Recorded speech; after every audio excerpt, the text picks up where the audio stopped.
এখন বিকালবেলা 5টা বাজছে। তখন আমাদের গ্রামের মৌসুমটা এখন ঠিকই আছে। তখন গ্রামের মৌসুমটা আমাদের ঠিকই আছে। তো মানে কী বলবো, এখন তো একটু পরে আমরা ফুটবল খেলতে যাবো। ফুটবল খেলা আসে পরে ঘরে আসবো, তারপরে খাওয়া দাওয়া হবে, তারপরে একটু রিলস দেখা হবে, ভিডিওটা ছাড়বো। এই ভিডিওটা যে ভিডিওটা এখন করছি, তো এই ভিডিও ছাড়বো।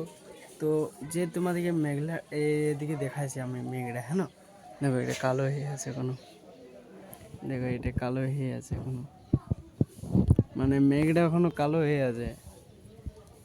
ব্যাপারটা বোঝাচ্ছে না, মেঘটা যদি জলটা পড়তেও পারে আজকে, কোনো বিশ্বাস নাই, জলের কোনো জানা নাই কবে জল পড়বে কবে নেই। কালকে যেমনি জল পড়েছিল সকালবেলায়। তো তোমরা দেখতে থাকো ব্লগ, অবশ্যই তোমরা বলবে কেমন লাগে কেমন না আমার ব্লগলা। তো বলছি এই তোকে আমার মিনি ব্লগ। তো বাই বাই, সবাই একটু কমেন্ট বক্সে লিখে যাবো গুড আফটারনুন।